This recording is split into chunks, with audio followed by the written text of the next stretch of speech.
¿A dónde? a ver qué es lo que Sí, está pasando? ¿a dónde iba ese avión puntualmente? A ver, esos son aviones que empezaron a evacuar a las personas, trabajadores de la Embajada de Estados Unidos y civiles que lograron entrar al aeropuerto. La gran mayoría de la gente no pudo entrar al aeropuerto, era una zona súper custodiada, de hecho estaban los militares estadounidenses disparando, hubo 2 muertos. Es una zona, la del aeropuerto, en donde en principio iba a haber un vuelo, después hubo otro vuelo que salió con más gente, helicópteros que salían de la Embajada de Estados Unidos, lo cual era una imagen fuerte de ver, hacía acordar mucho a la retirada de Vietnam. De hecho, el secretario de Estado el secretario de Estado de Estados Unidos dijo esa frase, ¿viste? ¿Cómo decir que se pudrió todo sin decir que se pudrió todo? Dijo, esto no es igual a lo que pasó en Vietnam, pero la imagen era muy fuerte. Es solo muy, muy, muy, muy parecido. ¿Y qué llevaban los helicópteros? ¿Las últimas tropas que quedaban en Afganistán o diplomáticos? Había O ambos. diplomáticos, había civiles que colaboraron con el gobierno que se estaba derrumbando Sí. y también tengan en cuenta que Estados Unidos tenía, por lo menos hasta ahora, la idea de mandar 3.000 militares más que iban a llegar hoy a la mañana, pero que no llegaron porque el aeropuerto estaba como lo estamos mostrando ahora, así que no pudieron bajar ahí. Buen Iba a timing. mandar...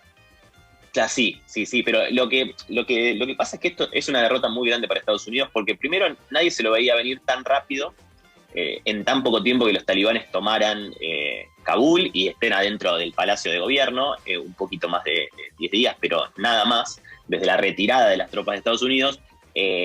Y no sé, esto ya pasó en la historia, cosas parecidas, porque cuando los soviéticos se van de Afganistán, Afganistán tuvo invasiones de todo tipo. Cuando los soviéticos se van de Afganistán, el gobierno que queda, ese gobierno que queda en Afganistán, dura 3 años más. Acá Estados Unidos no terminó de irse y el gobierno Sí. cayó y los talibanes tomaron las capitales. Yo quiero saber desde un poquito más atrás, desde aquella invasión de Estados Unidos, que fue, creo que después del 11 de septiembre, no sé si cuando fueron para Afganistán fue en 2003 o no, 2 años después del 11 de septiembre fue que llevaron todas las tropas para Afganistán. A ver, después del 11 de septiembre lo que dice Estados Unidos es vamos Sí. a tener una política que se conoció mundialmente como la guerra contra el terrorismo. Sí. Invaden Afganistán. Lo que pasa es que es una guerra que es la más larga de Estados Unidos y la segunda más cara. Tiene esos 2 récords. No lograron jamás poder, entre comillas, terminar con los talibanes o volverlos un actor marginal. Siempre los talibanes estuvieron ahí y fue una guerra muy costosa en cuanto a vidas humanas y no lograron desplazarlos de... Y el presupuesto, ¿no es cierto? Porque el presupuesto, yo vi, perdón, pero vi un reality de que mostraba cómo vivían las tropas que estaban en Afganistán. Y boludo, hasta la comida tenía tipo langostinos, ¿entendés? Como decirte que tenían y bajaban vehículos todos los días nuevos, tenían una pileta para nadar, tenían un club de deportes para jugar, para hacer deportes los soldados, todo que lo instaló todo Estados Unidos en la mitad del desierto. Y decís, el presupuesto de guerra que se está manejando ahí ya es como desmedido directamente. Sí, y spoiler alert, todos esos vehículos y armas de fuego que había llevado a Estados Unidos, ahora las tienen los talibanes, porque gran parte de eso había quedado, y leía recién un reporte del New York Times que hablaba de, bueno, armas, vehículos blindados, helicópteros, que los talibanes los están tomando porque quedaron, obviamente, todavía en el lugar. Estados Unidos no se había terminado de ir. Y un poco eso, en esos 20 años tampoco se construyó una alternativa democrática que realmente pudiera representar lo que querían los afganos. O sea, no nos olvidemos de esto, porque digo, los talibanes van a ser un desastre y han tenido un historial brutal, pero Estados Unidos fue a invadir un país y no es que le preguntó a los afganos cómo querían organizarse o qué querían, no es que tampoco estaba eso. Entonces también está bueno resaltar esa parte porque uno si no termina de entender qué es lo que está pasando hoy. La gente se quiere ir en masa porque están los talibanes, o sea, ya van a gobernar. Perdón, pero ¿y qué hicieron? Los yanquis estos 20 años, ¿qué hicieron? Si no propusieron ninguna alternativa y no pudieron contra los talibanes, ¿qué se estuvo haciendo? Bueno, ahí hay un gobierno, había en realidad un gobierno que es el presidente que se fue ayer, abandonó el país unas horas antes de que los talibanes entraran ya en el Palacio Presidencial, y obviamente hubo una cierta cantidad de sectores que florecieron en ese tiempo, sectores de la educación. Los talibanes prohíben, por ejemplo, que las mujeres vayan a la escuela, los niños tienen que dejar la escuela a los 10 años. Esas eran las políticas que tomaron los talibanes la última vez que tuvieron el poder. Ahora quizás hay indicios de que pueda ser quizás distinto en algunas cosas, no necesariamente mejor, pero sí políticas distintas porque no quieren perder totalmente el apoyo internacional, que es lo que pasó hace 2 décadas atrás. Entonces también quizás para ellos sea una forma de no aislarse, pero en definitiva en Afganistán no se puede pensar en una estrategia exitosa que cuando se retira, cuando la OTAN y Estados Unidos dice que se va, en algo así de 10 días terminan los talibanes en la capital.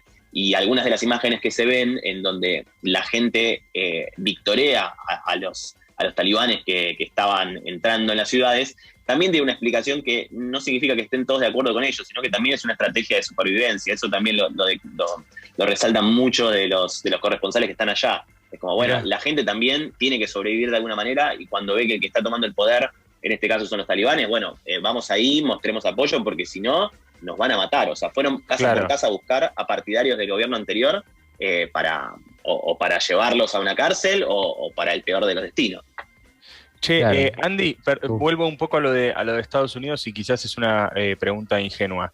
Estados Unidos también, todos esos años de no haber logrado formar un gobierno que a los afganos les sirva y que eso, ¿fue también medio adrede? En el sentido de que esa situación gris le convenía a Estados Unidos.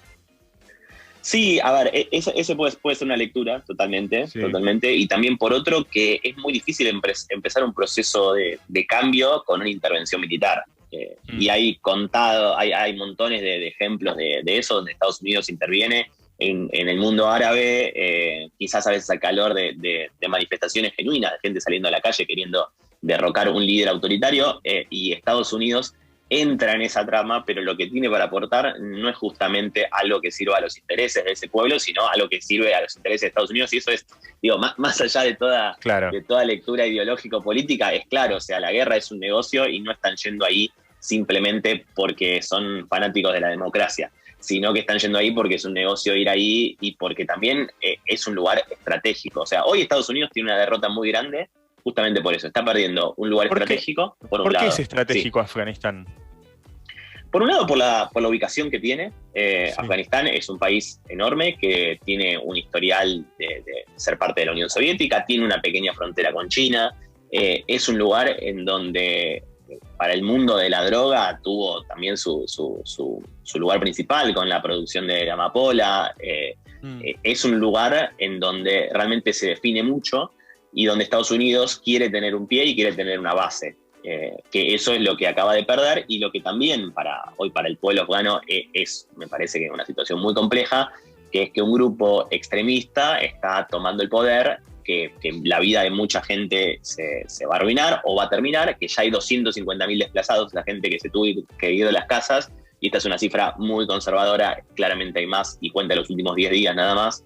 Pero realmente tiene que ver con eso. Afganistán es un lugar clave, Estados Unidos sabe eso y acaba de realmente dar el último paso, y que esto empezó con Trump, ojo, o sea, Trump dijo vamos a retirar las tropas, y Biden dijo vamos a seguir con la idea de retirar las tropas, y sucede. Claro, y no llegaron a retirarlas como ellos quisieran, digamos. No, de hecho, vos sabés que una de las cosas, el otro día escuchaba un reporte en un podcast que hablaba un tipo que estaba allá, que era ex marín, y decía, nosotros nos fuimos a la madrugada, o sea, ni siquiera le dijimos al ejército de Afganistán cuándo nos íbamos a ir, era una estrategia de seguridad para que no decir, bueno, nos vamos a tal hora y a partir de ese momento puede haber algún tipo de ataque. No dijeron nada, de repente se fueron, y las instrucciones que se fueron de a poco, obviamente no se habían ido del todo, pero gran parte del grueso se fue una madrugada, y eso realmente dejaron una situación muy endeble. Ahora, nadie, en ninguno de los escenarios, hasta el peor de los escenarios, se imaginaba que en Afganistán, hoy, lunes, íbamos a estar hablando de que los talibanes están con ametralladoras en una mesa del Palacio de Gobierno diciendo, bueno, vamos a negociar una transición pacífica al poder. No existía esa posibilidad ni en el peor escenario.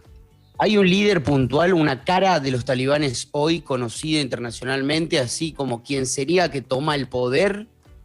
Sí, hay un líder puntual. Este líder tiene la capacidad de reunir a muchos de los sectores que estaban bajo la órbita de los talibanes. Recordamos que los talibanes este líder tiene la confianza de Al-Qaeda. Hubo, por supuesto, muchos enfrentamientos al interior del movimiento talibán, y este líder logró unificar eso. Obviamente que, como toda unidad, y esto pueden encontrar ejemplos desde un gobierno democrático hasta este tipo de movimientos que toman el poder, siempre el día siguiente, hoy lunes, cuando tengan que definir cargos y tengan que hacerse cargo realmente de gobernar, por supuesto que puede haber rupturas al interior. Pero me parece que hay una idea muy grande que los une, y la puedo sintetizar así, que es crear justamente un califato de Afganistán, y esa es la idea que une a ese movimiento. Sí, exactamente. Lo que quieren crear, y lo resumo bastante sencillo en puntos, obviamente eso tiene mucha más complejidad, pero es crear un Estado bajo la ley islámica. Es una visión estricta del Islam, una aplicación muy estricta de la ley islámica, prácticamente ningún derecho para las mujeres, ejecuciones públicas, las mujeres tienen que estar totalmente cubiertas con velo, no pueden trabajar, no va a haber, por supuesto, elecciones, lo digo por la duda, pero si alguno pensaba que podía llegar a haber alguna apertura en ese sentido, por ahora obviamente no está abierto. Y lo único, quizás sí tienen un conflicto ahí con ISIS, con el Estado Islámico, que no le da una totalidad, claro. O sea, hay quizás algunos aspectos que son muy complejos de analizar, pero que no da una unidad entera, y no se podría decir que esto podría avanzar tan rápido a otros países, porque hay un montón de países con mayoría islámica cercanos a Afganistán. Se piensa también en la situación en Cachemira, que es muy compleja, y cómo va a impactar esto. Lo que pasa es que también no hay que cometer el error de confundir todo Islam con el talibán, ¿o no? Exacto, no, a ver, esto es totalmente porque distinto. hay países que tienen mayoría islámica, pero que no quieren nada, apedrear mujeres en la calle porque sí, o que tal vez están en busca de más derechos humanos. Totalmente, de hecho en el mismo Afganistán, mucha de la gente que estaba ahí, y uno podía leer los testimonios, no es que eran fanáticos de Estados Unidos. Estados Unidos fue una fuerza invasora, sin embargo no querían que los talibanes les prohibieran ir a estudiar, o no querían vivir bajo esta ley islámica estricta que proponen los talibanes. Por supuesto, el problema ahí no es la religión, es una cuestión política, una interpretación política de eso, y atrás de la política, por supuesto, acompañado de los negocios que tienen que ver con lo lucrativo que es estar ahí en Afganistán y hacerse con el control de un país entero. Andy, sí. Nada, dale vos, Luqui. ¿Y qué se espera, digamos, ahora? ¿Esto es como una cuestión ya terminada? Digamos, los talibanes tomaron el poder. Ya está. Sí, o sea. Pasemos la página y vamos a ver, volvamos a Siria a ver qué onda. Hay un capítulo muy grande de qué se espera, que es. Vamos a ponernos imagínense que toman el poder de un lugar, llegan, se meten en el Palacio de Gobierno, listo, la parte militar está. Tienen el control, lo que empezaron a hacer es hacerse el control de la policía, agarran las camionetas de la policía, le cambian los uniformes a los policías, le cambian la bandera, es una bandera blanca con letras negras, empiezan a tomar los puestos del Estado, fueron casa por casa en Kandahar diciendo, usted es funcionario del Estado, vaya a trabajar hoy mismo, porque si no, va a la cárcel. Evitar los saqueos, esa es toda la primera estrategia que hicieron los talibanes, hoy lunes, o sea, el primer día, y después el reconocimiento internacional. ¿Quién va a reconocer al Estado talibán? O sea, un Estado bajo el régimen talibán. Bueno, ahí es donde se empieza a jugar, y ahí también va a depender. Por ejemplo, Rusia dijo, no voy a decir que no lo reconozco, voy a ver si lo reconozco según lo que pase en estos días. Eso se traduce en, vamos a ver qué hacen los talibanes. Si hoy hacen una masacre y terminan asesinando a todos los que están en el aeropuerto queriendo salir de Afganistán, no los va a reconocer nadie, y eso es muy complejo, y ellos lo saben, porque necesitan apoyo internacional para reconstruir Afganistán, para reconstruir un país que tuvo 20 años de guerra, y que ellos saben que van a necesitar apoyo de otros países. ¿Lo han tenido en algún momento, el apoyo de otros países? Sí, pero bastante limitado. La última vez que estuvieron en el poder, en el 94 tomaron el control militar de Kandahar. En el 96 llegaron a la capital de Afganistán, de Kabul. Y en ese momento, para el 98, tenían, yo ahí había detallado, Pakistán, Arabia Saudí y los Emiratos Árabes eran los únicos que reconocían el gobierno talibán. O sea, 3 países. Claro. Ahora, Pakistán, Arabia Saudí es un país con muchísimos recursos petroleros y muchísimo dinero. No es menor que te apoye Arabia Saudí y Emiratos Árabes Unidos. Claro, claro, pero igual eran otros. Emiratos Árabes también cambió mucho de los 90 para acá, ¿no es cierto? También se acercó Sí, mucho al mundo. También pero Arabia Saudí tejió no en ese relaciones sentido. internacionales. Claro, pero Claro. Arabia Saudita sigue apoyando y de hecho expertos y expertas lo que dicen es que parte del financiamiento, digo, es caro hacer una guerra y parte de ese financiamiento hay muchos expertos que señalan que vienen de sectores ligados a Arabia Saudita. Mirá. Uh, Che, Andy, perdón, nos acota acá Ale, Brandi, nuestro productor, y tiene razón en hacer la pregunta. Quizás deberíamos haberla hecho mucho antes, pero por si alguien viene intentando seguir esto y no lo sabe, ¿qué son los talibanes? Bien, buena pregunta. Los talibanes son un movimiento, es la Sí, manera concreta de definirlo. Son un movimiento que fue fundado a principios de los años 90. sí, Se originó en las escuelas islámicas de Pakistán en los años 90, o sea, estamos hablando ya de muchas décadas atrás. sí. Desde su construcción lleva una campaña terrorista militar. Y tienen ahora más combatientes que nunca, son 85.000 combatientes. Uno se tiene que preguntar también en esa construcción de este movimiento talibán que quiere llevar una forma estricta del Islam suní al poder, una interpretación estricta del islamismo suní, lo que quiere es poder gobernar Afganistán, que es lo primero que acaba de lograr, y por supuesto ganar más gente y ganar más influencia en la región. Es un grupo que cada vez tiene más personas, 85.000 combatientes es un montón, pero cabe una pregunta muy grande. Son 85.000 combatientes contra la OTAN y el ejército más grande del mundo, que es los Estados Unidos, y con una campaña militar que fue la más cara para Estados Unidos en la historia. En menos de 10 días tomaron la capital. Que difícilmente Estados Unidos suelte esa idea así nomás, ¿o no? No son muy de decir, bueno, listo, perdimos, la verdad no lo logramos, gastamos un montón de plata al pedo, chau. Gracias a Afganistán nos vimos. Pareciera que, o sea, que van a querer volver. Si ya estuvieron 20 años gastando fortuna, es un problema que ahí tiene una encrucijada enorme, porque también, además de la plata que gastaron, la opinión pública en Estados Unidos cuenta mucho respecto a estar 20 años metidos en una guerra en donde vos te vas y en menos de 10 días te toman la capital. Y lo digo así de una forma coloquial, te toman la capital. Pero quiero decir, la campaña militar fracasó en ese sentido. Y creo que es muy costoso para Estados Unidos y me parece que marca un antes y un después en la política exterior de Estados Unidos. Está en una situación en donde hoy Estados Unidos ya no puede, no es lo que la potencia que era en muchos aspectos en décadas anteriores, y realmente hay un mundo que, un grupo terrorista o un movimiento o cualquier factor que quiera entrar en el poder y desafiar a Estados Unidos se está animando a hacerlo. Claro, y te hago una última pregunta, por lo menos de mi parte. Sí. ¿Existe una especie de ley internacional que prohíba a los regímenes así, los gobiernos de facto tan violentos o que una guerrilla tome un país? Porque siempre ellos, la postura que toma Estados Unidos o las Naciones Unidas es como una especie de policía del mundo, ¿no? De vamos a ir en contra de Gaddafi porque Gaddafi viola los derechos humanos. Vamos a ir en contra de Saddam Hussein porque Saddam Hussein viola los derechos humanos. Acá son 85.000 tipos, la verdad que no es una amenaza militar para Estados Unidos ni para... O sea, me parece que entre Chile, Perú y nosotros le ganamos. El tema es que es como que existe como una especie de, no sé cómo decirlo, como de ley internacional que prohíba estas formas de gobernar, ¿o no?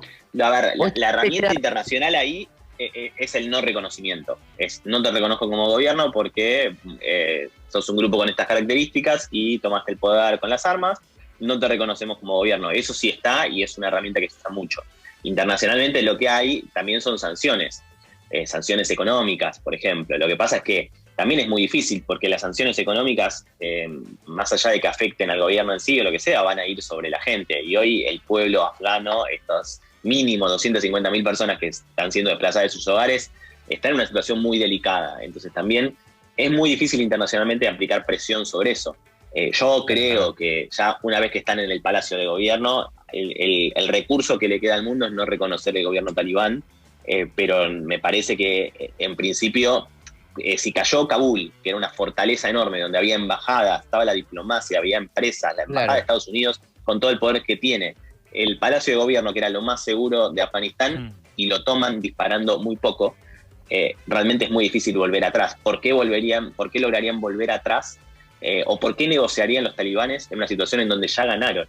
Esa es la gran pregunta, porque en un momento era, bueno, van a tener que hacer un gobierno, podemos negociar que no entren a Kabul. Bueno, ya entraron a Kabul, ya están adentro. ¿Qué van a negociar? Ya tienen lo que querían, digamos.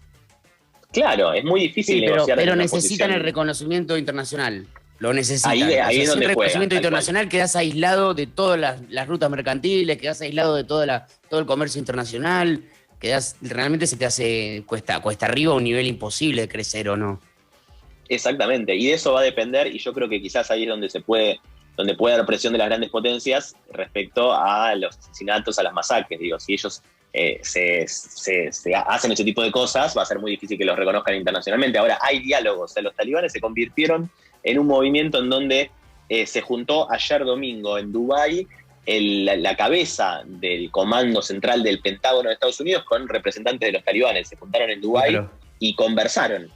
Y dijeron, bueno, Estados Unidos dijo, no queremos que interfieras con la evacuación en el aeropuerto de el personal de embajada. Y del otro lado, los talibanes también, no trascendió esa parte, pero habrán planteado sus requisitos. Digo, los talibanes se transformaron en un movimiento con el cual se juntan, conversan y negocian, lo cual los vuelve mucho más peligrosos que antes, porque ya no van a estar aislados, o por lo menos esa es su intención, no van a estar tan aislados como estaban hace 2 décadas. Claro. Andy, clarísimo, loco. Te agradecemos muchísimo.